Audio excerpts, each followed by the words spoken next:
Parfait. C'est le moment justement de vous montrer un petit peu tout ce que vous a expliqué Stéphane, comment ça fonctionne en live. Donc on ne va pas rentrer plus dans les formules mathématiques, on va vraiment vous montrer avec l'interface comment ça fonctionne et comment, et à quoi ça sert. Donc 3 avantages. Le principal, ça va être un élément de productivité. On le sait tous, qu'on soit dans n'importe quel domaine du marketing, lorsqu'on doit répondre à un brief annonceur, que ce soit pour du média, de l'insight, on va avoir besoin de travailler humainement, de comprendre le brief et de retrouver la data qui va permettre de faire fonctionner le cas d'usage. Et ça demande du temps, ça demande un aspect stratégique et d'études un peu qualitatives.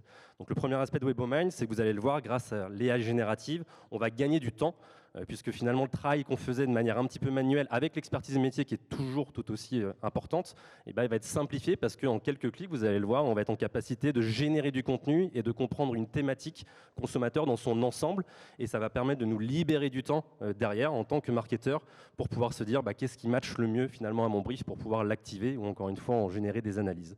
Ça, c'est le premier avantage. Le deuxième avantage, ça va être une notion de précision. Stéphane le disait, on a changé un petit peu de paradigme. Au lieu de venir attaquer les contenus web avec des mots-clés, cette fois-ci, on va pouvoir les attaquer avec des phrases. Et à partir du moment où je nourris une IA avec une phrase plutôt qu'un mot, vous le sentez bien, on donne beaucoup plus de précision. Et donc, ça veut dire que les résultats qu'on va en tirer vont être plus précis et donc vont beaucoup mieux s'adapter à ce qu'on souhaite faire auprès de nos consommateurs. Donc, deuxième avantage, la précision. Et puis le dernier, c'est une notion aussi de reach, de volume. À partir du moment où j'ai une IA qui travaille aussi pour moi et qui me permet d'avoir une exhaustivité dans les résultats que je ressors lorsque j'adresse une thématique, c'est-à-dire que j'ai beaucoup moins de travail à faire de mon côté pour être exhaustif en tant qu'humain, mais l'IA le fait, ce qui veut dire qu'en résultat vraiment concret, en termes d'URL ou en termes de nombre d'identifiants que je vais pouvoir aller cibler, je vais avoir quelque chose qui va être beaucoup plus large. Donc voilà les 3 avantages. Donc on va passer sur un exemple.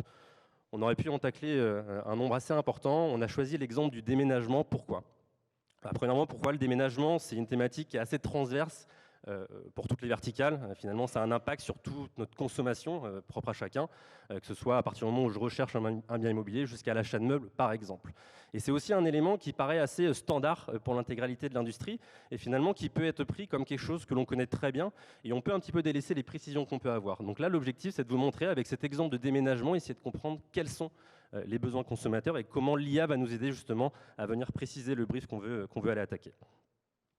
Donc la première étape, ça va être dans ce prompt ici, de venir poser une question potentiellement à l'IA. On peut y mettre un mot, on peut y mettre une phrase, on peut y mettre plusieurs questions, on peut mettre le brief qu'on a reçu d'une agence média directement d'un mail dedans, on peut quasiment tout y faire. L'IA va comprendre ce qu'on lui met en input et ensuite va venir nous le traiter. Donc je pose le micro encore une fois, 2 petites secondes pour taper la question. En même temps, donc ça va être quels sont, je vais le faire à une main.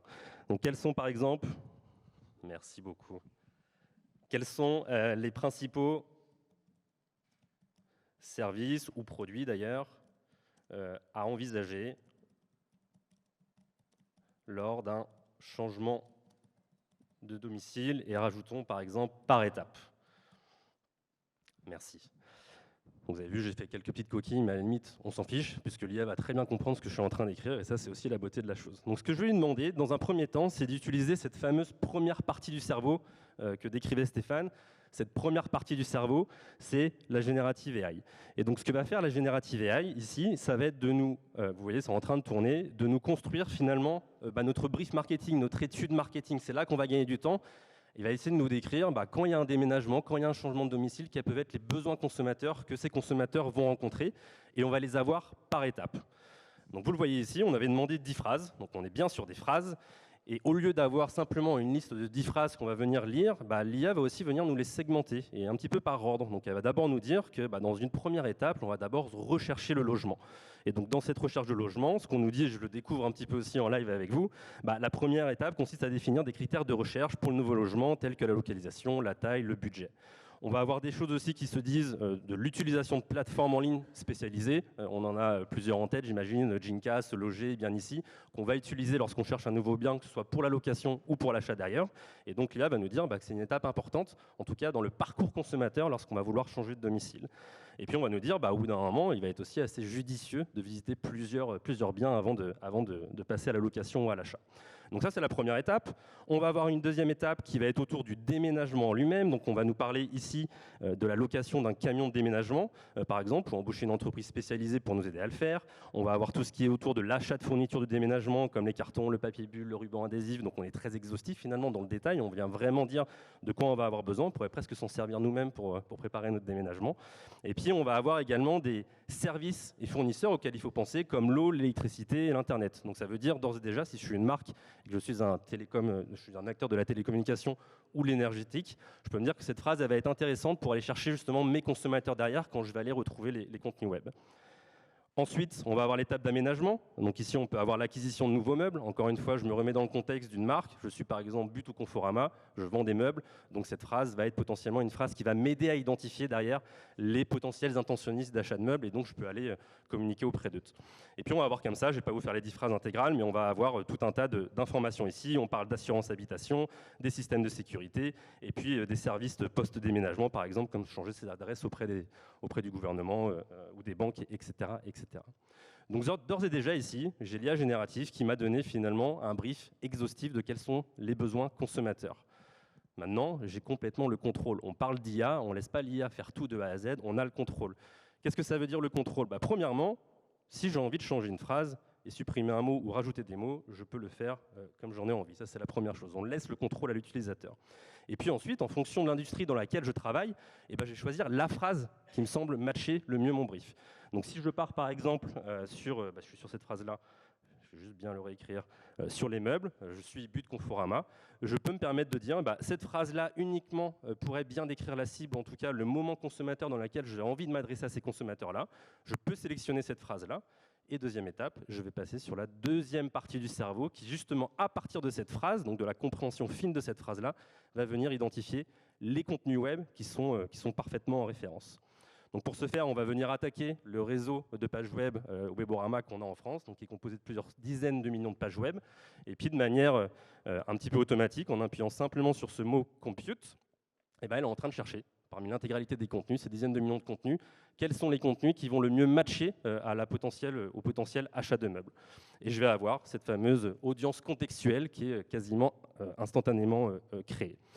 Donc ce qu'on est en train de me dire ici, c'est première chose, c'est que l'IA a trouvé toute seule à peu près 10 000 URL qui correspondent parfaitement à ce contenu-là. On va bien évidemment donner du détail. Encore une fois, le contrôle sur l'IA pour nous et l'expertise métier est très importante. Donc on soulève le capot systématiquement sur ce qui se passe à l'intérieur. Donc on va montrer les URL qu'on va avoir. Donc la première URL par exemple, c'est côté maison, espace, on pourrait aller lire d'ailleurs dans le détail, espace diaporama, quel meuble pour mon entrée par exemple.